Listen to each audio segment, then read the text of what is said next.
বাংলা বরাক আসাম চ্যানেলের পক্ষ থেকে আপনাদেরকে জানাই অনেক অনেক স্বাগতম। বন্ধুরা, এই মুহূর্তে সমগ্র দেশের এনআরসি, এনপিআর এবং সিএএ সম্পর্কিত অত্যন্ত গুরুত্বপূর্ণ এবং তাৎপর্যপূর্ণ কয়েকটি খবর নিয়ে আপনাদের সম্মুখে হাজির হয়েছি। তাই বন্ধুরা, আজকের এই ভিডিওটি অবশ্যই প্রথম হইতে শেষ পর্যন্ত দেখবেন, তাহলে বিস্তারিত বুঝতে পারবেন। অসমে এনআরসিতে বাদ 2000 বৃহন্নলা, ক্ষুব্ধ সুপ্রিম কোর্ট। অন্যদিকে কেরালা, পাঞ্জাব, রাজস্থানের পর পশ্চিমবঙ্গের বিধানসভায় পাশ হলো কা বিরোধী প্রস্তাব। অন্যদিকে কা নিয়ে এত হিংসা কেন, যোগী সরকারকে চাপে ফেলে রিপোর্ট তলব হাইকোর্টে। অপরদিকে কাতে ভারতীয় নাগরিকত্ব পেতে দিতে হবে ধর্মের প্রমাণ।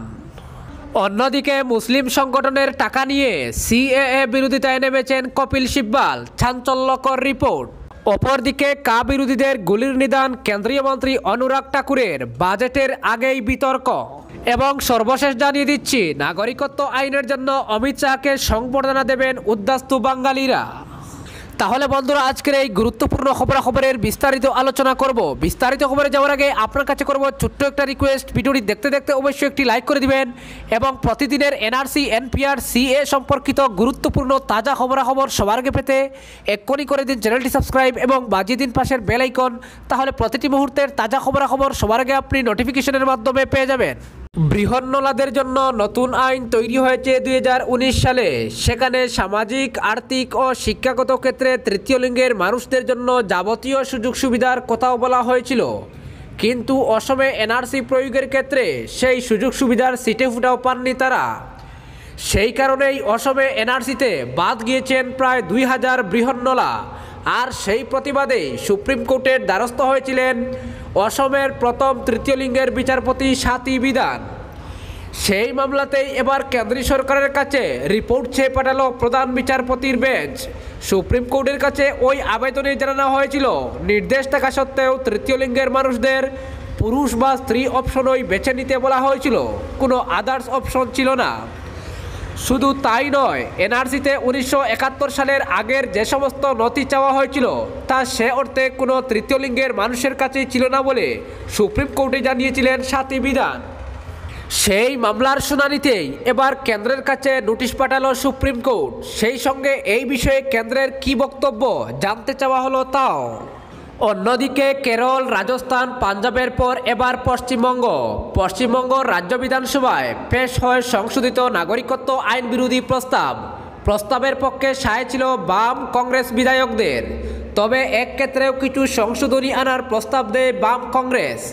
সিএএ বিরোধী প্রস্তাবের বিরোধিতা করে বিজেপি। শেষমেশ সর্বসম্মতিক্রমে বিধানসভায় গৃহীত হয় সংশোধিত নাগরিকত্ব আইন বিরোধী প্রস্তাব। সিএএ বিরোধী প্রস্তাব পেশ হলেও প্রস্তাবের পক্ষে ভোটাভুটিতে অংশ নেননি বাম ও কংগ্রেস বিধায়করা। কেরল, পাঞ্জাব, রাজস্থানের পথেই হাঁটল পশ্চিমবঙ্গ।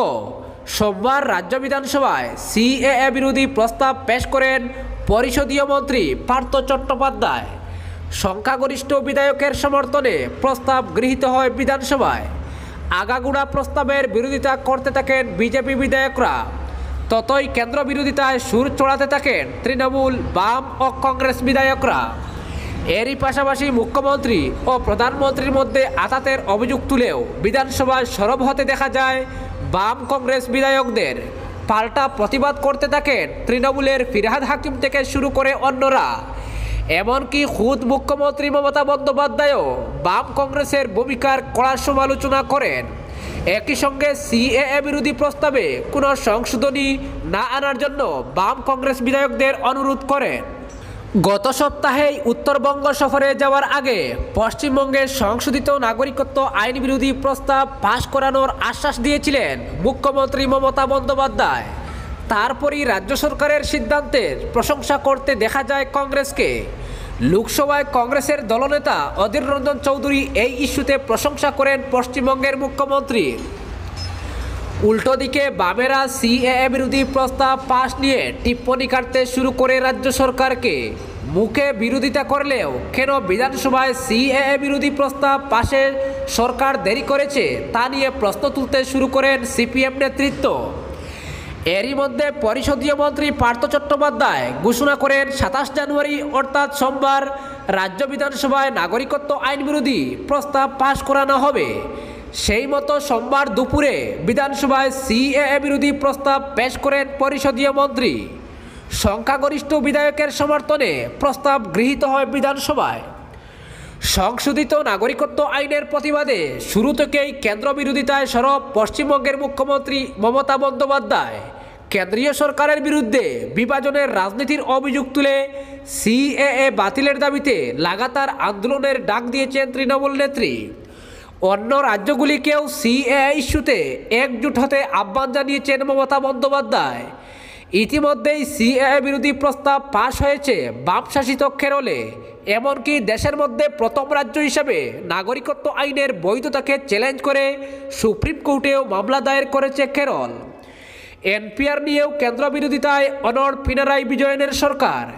NPR নিয়ে কোনো কাজে যুক্ত হলে সরকারি কর্মীদের বিরুদ্ধে ডিসিপ্লিনারি অ্যাকশন নেওয়ারও হুঁশিয়ারি দিয়েছে পিনারাই বিজয়নের সরকার। পাঞ্জাবের বিভিন্ন এলাকায় সংশোধিত নাগরিকত্ব আইনের বিরুদ্ধে পথে নেমে আন্দোলনে সামিল হয় রাজনৈতিক দল থেকে শুরু করে একাধিক সংগঠন। তারপরই পাঞ্জাবের ক্যাপ্টেন অমরিন্দর সিংহের নেতৃত্বাধীন কংগ্রেস সরকার CAA বিরোধিতায় প্রস্তাব পাশ করেছে বিধানসভায়। তার দিন কয়েক পরেই রাজস্থানের অশোক গেহলটের সরকারও CAA বিরোধী প্রস্তাব পাশ করেছে। এবার ওই একই পথে হেঁটে পশ্চিমবঙ্গের রাজ্য বিধানসভায় CAA বিরোধী প্রস্তাব পাশ করানোর উদ্যোগ মমতা বন্দ্যোপাধ্যায়ের নেতৃত্বাধীন পশ্চিমবঙ্গ সরকারের। অন্যদিকে নাগরিকত্ব আইনের বিরোধিতা করার জন্য মুসলিম সংগঠন পপুলার ফ্রন্ট অফ ইন্ডিয়ার কাছ থেকে টাকা নিয়েছেন কংগ্রেস নেতা কপিল সিব্বাল। একটি বেসরকারি চ্যানেলের রিপোর্টে এমনই চাঞ্চল্যকর তথ্য উঠে এলো। সংবাদ চ্যানেলটি জানিয়েছে এর জন্য কপিল সিব্বাল পেয়েছেন 77 লাখ টাকা, ইন্দিরা জয়সিংহ পেয়েছেন 4 লাখ টাকা। প্রতিবেদন অনুযায়ী সারা দেশে এর জন্য 27টি ব্যাংক অ্যাকাউন্ট খুলেছে পপুলার ফ্রন্ট অফ ইন্ডিয়া। এর মধ্যে 9টি ব্যাংক অ্যাকাউন্ট রেহাব ইন্ডিয়া ফাউন্ডেশনের নামে, যারা PFI এর সঙ্গে যুক্ত। এছাড়া PFI 37টি অ্যাকাউন্ট খুলেছে, যেগুলি 17 জন বিভিন্ন ব্যক্তি এবং সংস্থার নামে নথিভুক্ত। জানা গিয়েছে 73টি ব্যাংক অ্যাকাউন্টে তদন্ত চালিয়ে PFIর বিরুদ্ধে প্রচুর তথ্য প্রমাণ পেয়েছে পুলিশ। রিপোর্টটি আরও জানিয়েছে যে দিল্লির শাহিনবাগে PFI 9টি অফিস খুলেছে নাগরিকত্ব আইন বিরোধী যে আন্দোলন সেখানে চলেছে, সেই আন্দোলনকে টাকা জুগিয়ে চাঙ্গা রাখার জন্য। অপরদিকে গত ডিসেম্বরে সংশোধিত নাগরিকত্ব আইন CAA বিরোধী আন্দোলনের সময় উত্তরপ্রদেশে ব্যাপক হিংসার ঘটনা ঘটেছিল। এই বিষয়ে রাজ্যের সরকারের থেকে রিপোর্ট চাইল এলাহাবাদ হাইকোর্ট। গত মাসে বিরোধী আন্দোলন ঘিরে অশান্তি এবং পুলিশি অভিযান নিয়ে 60টি আবেদন জমা পড়েছে হাইকোর্টে। এই মামলাগুলির শুনানির সময় হাইকোর্ট এই নির্দেশ দিয়েছে। বিরোধী আন্দোলন ঘিরে দেশের মধ্যে সর্বাধিক হিংসাত্মক ঘটনার সাক্ষী থেকেছে উত্তরপ্রদেশ। যোগী রাজ্যে একের পর এক জেলায় বিক্ষোভের আগুন ছড়িয়ে পড়েছিল। বিক্ষোভে কমপক্ষে 20 জন প্রাণ হারিয়েছেন। অধিকাংশ মৃত্যুর ঘটনা ঘটেছে গুলিবিদ্ধ হয়ে। যদিও গুলি চালানোর অভিযোগ খারিজ করে দিয়েছে রাজ্য প্রশাসন। তাদের দাবি পুলিশের গুলিতে মাত্র একজন বিক্ষোভকারী প্রাণ হারিয়েছেন। উল্টে বিক্ষোভকারীদের বিরুদ্ধে পুলিশকে লক্ষ্য করে পাল্টা গুলি চালানোর অভিযোগ আনা হয়েছে। সূত্রের খবর, বিক্ষোভকারীদের উপর অভিযানের ঘটনায় কজন পুলিশ বা সরকারি আধিকারিকের বিরুদ্ধে ব্যবস্থা নেওয়া হয়েছে এদিন রাজ্য সরকারের থেকে জানতে চেয়েছে হাইকোর্ট। অন্যতম মামলাকারীর পক্ষের আইনজীবী মেহমুদ প্রচার সংবাদ মাধ্যমকে একথা জানিয়েছেন। এদিকে সরকারি আইনজীবী মনীষ গোয়েল জানিয়েছেন, শুক্রবারের শুনানিতে রাজ্যের তরফে মোট 5টি হলফনামা দাখিল করা হয়েছিল। তারপরেও আরও কয়েকটি বিষয়ে আদালত রাজ্যের কাছে সবিস্তার রিপোর্ট চেয়েছে বলে জানিয়েছেন তিনি। অপরদিকে নয়া সংশোধিত নাগরিকত্ব আইন ঘিরে নয়া বিতর্ক। এর আওতায় পাকিস্তান, আফগানিস্তান এবং বাংলাদেশ থেকে আসা অমুসলিম শরণার্থীদের ভারতীয় নাগরিকত্ব পেতে ধর্মের প্রমাণ দিতে হতে পারে। কেন্দ্রীয় স্বরাষ্ট্র মন্ত্রকের পদস্থ এক কর্তা সংবাদ সংস্থাকে এই কথা জানিয়েছেন। CAA অনুযায়ী 2014 সালের 31 ডিসেম্বর পর্যন্ত পাকিস্তান, বাংলাদেশ ও আফগানিস্তান থেকে আসা হিন্দু, শিখ, বৌদ্ধ, জৈন, পার্সি ও খ্রিস্টান সম্প্রদায়ের মানুষেরা আর বেআইনি শরণার্থী হিসেবে বিবেচিত হবেন না। তারা হবেন ভারতীয় নাগরিক। সংসদের উভয় কক্ষে এই সংক্রান্ত বিল পাশ হওয়ার পরে 12 ডিসেম্বর তাতে স্বাক্ষর করেন রাষ্ট্রপতি রামনাথ কোবিন্দ, যার ফলে সেটি আইনে পরিণত হয়।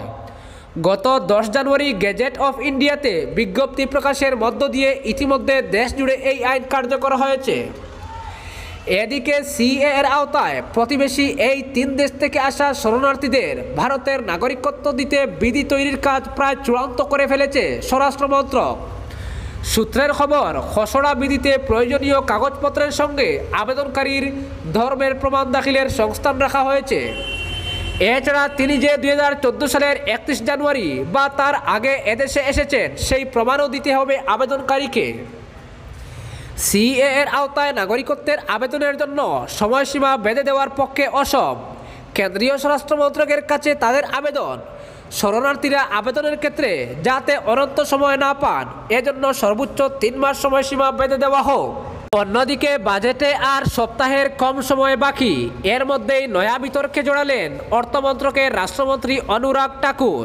দিল্লিতে তার নির্বাচনী প্রচারের মধ্যেই উঠল বিতর্কিত স্লোগান, দেশকে গদ্দারো কো গুলি মারো সালঙ্কো। রিতিলা এলাকায় প্রচারে গিয়ে এমনই বিতর্কিত মন্তব্য করলেন খুদ কেন্দ্রীয় মন্ত্রী। বাজেটের মাত্র 5 দিন আগে অর্থমন্ত্রকের রাষ্ট্রমন্ত্রীর উস্কানিমূলক মন্তব্যকে হাতিয়ার করেছে বিরোধীরা। এই নিয়ে কমিশনে অভিযোগও করতে পারে কংগ্রেস ও আম আদমি পার্টি। প্রসঙ্গত অনুরাগ ঠাকুরের সঙ্গেই ওই মঞ্চে উপস্থিত ছিলেন আরেক কেন্দ্রীয় মন্ত্রী গিরিরাজ সিং। পরে একই সময় হাজির হন স্বরাষ্ট্রমন্ত্রী অমিত শাহ। প্রসঙ্গত জেএনইউ ঘটনার পর দিল্লিতে কার সমর্থনে মিছিল করেছিলেন বিজেপি নেতা কপিল মিশ্র। ওই মিছিল থেকেও একই স্লোগান উঠেছিল। অপরদিকে সংশোধিত নাগরিকত্ব আইনের জন্য এবার কেন্দ্রীয় স্বরাষ্ট্রমন্ত্রী অমিত শাহকে সংবর্ধনা দেওয়ার ভাবনা বাঙালি উদ্বাস্তু সংগঠনের। সিএএ এর জন্য আগেই প্রধানমন্ত্রী নরেন্দ্র মোদী ও স্বরাষ্ট্রমন্ত্রী অমিত শাহকে কৃতজ্ঞতা জানিয়েছেন উদ্বাস্তু বাঙালিদের সংগঠন। এবার আগামী ফেব্রুয়ারি মাসে কর্ণাটকে বাঙালি উদ্বাস্তু সংগঠনের কর্মসূচিতে আমন্ত্রণ জানানো হয়েছে কেন্দ্রীয় স্বরাষ্ট্রমন্ত্রীকে। সেই অনুষ্ঠানেই সংবর্ধনা জানানো হবে অমিত শাহকে। সংশোধিত নাগরিকত্ব আইন নিয়ে একদিকে যখন কেন্দ্রীয় সরকারকে কাঠগড়ায় তুলছে বিজেপি বিরোধীরা, অন্যদিকে এই আইন নিয়ে আনন্দে বাড়ছে ভিন রাজ্যের নিখিল ভারত বাঙালি উদ্বাস্তু সমন্বয় সমিতি। এই সংগঠনের কর্ণাটক শাখা ফেব্রুয়ারিতে রায়চুরে তাদের সম্মেলনের আয়োজন করেছে। সেখানেই আমন্ত্রণ জানানো হয়েছে কেন্দ্রীয় স্বরাষ্ট্রমন্ত্রী অমিত শাহকে। বাংলা ছাড়াও সারা ভারতের যেসব জায়গায় বাঙালি উদ্বাস্তুরা রয়েছেন তাদের নিয়েই কাজ করে নিখিল ভারত বাঙালি উদ্বাস্তু সমন্বয় সমিতি। উদ্বাস্তুদের নাগরিকত্ব দেওয়ার দাবিতে দীর্ঘদিন ধরে আন্দোলন করে চলেছে এই সংগঠনটি। আর তাই সংশোধিত নাগরিকত্ব আইন চালু করায় সংস্থার তরফ থেকে ইতিমধ্যেই প্রধানমন্ত্রী নরেন্দ্র মোদী এবং কেন্দ্রীয় স্বরাষ্ট্রমন্ত্রী অমিত শাহকে কৃতজ্ঞতা জানানো হয়েছে। নিখিল ভারত বাঙালি উদ্বাস্তু সমন্বয় সমিতির তরফে জানানো হয়েছে, কয়েক দশক ধরে নাগরিকত্বের জন্য দাবি জানিয়ে আসা বাঙালি উদ্বাস্তুদের কথা শুনেছে মোদী সরকার। সেই কারণেই প্রধানমন্ত্রী ও স্বরাষ্ট্রমন্ত্রীকে কৃতজ্ঞতা জানানো হয়েছে। একই সঙ্গে এবার কেন্দ্রীয় স্বরাষ্ট্রমন্ত্রী অমিত শাহকে সংবর্ধনা দেওয়ার পরিকল্পনা নেওয়া হয়েছে। সংগঠনের কর্ণাটক শাখার তরফে ফেব্রুয়ারির প্রথম সপ্তাহে রায়চুরে সম্মেলনের আয়োজন করা হয়েছে। সেই সম্মেলনে আমন্ত্রণ জানানো হয়েছে অমিত শাহকে। ওই সম্মেলনেই কেন্দ্রীয় স্বরাষ্ট্রমন্ত্রীকে সংশোধিত নাগরিকত্ব আইন তৈরির জন্য সংবর্ধনা দেওয়া হবে। সংশোধিত নাগরিকত্ব আইনের প্রতিবাদে কেন্দ্রের বিরুদ্ধে সরব বিরোধীরা। ইতিমধ্যেই দেশের মধ্যে প্রথম রাজ্য হিসেবে সিএএ এর বৈধতাকে চ্যালেঞ্জ করে সুপ্রিম কোর্টে মামলা করেছে বাম শাসিত কেরল। একইভাবে কেরল বিধানসভাতেও পাশ হয়েছে সিএএ বিরোধী প্রস্তাব। একই প্রস্তাব পাশ হয়েছে পাঞ্জাব, রাজস্থান বিধানসভাতেও। পশ্চিমবঙ্গ বিধানসভাতেও সংশোধিত নাগরিকত্ব আইন বিরোধী প্রস্তাব পাশ করা হয়েছে বলে জানিয়েছেন মুখ্যমন্ত্রী মমতা।